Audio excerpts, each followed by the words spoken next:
sarado yung tindahan na isa, and kita nyo naman sarado.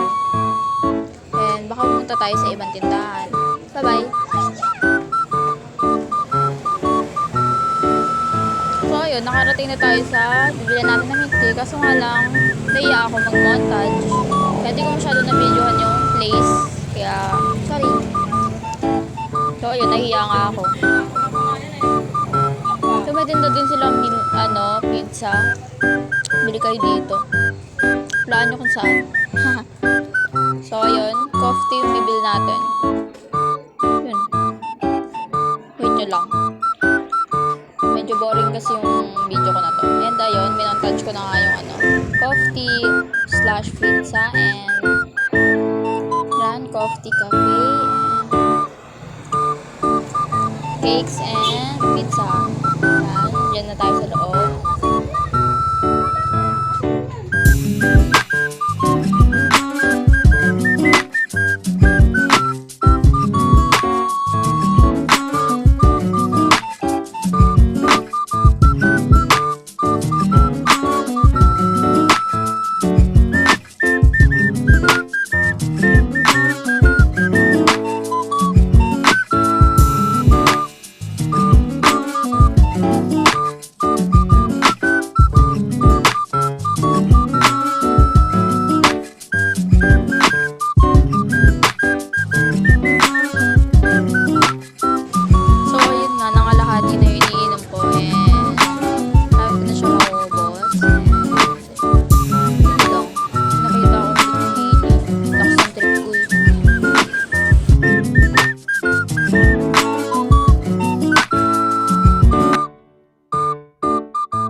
Dahil mainit,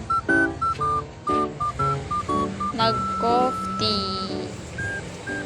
So ayun guys, dito ko na tinatapos yung vlog, and sana masaya kayo dito.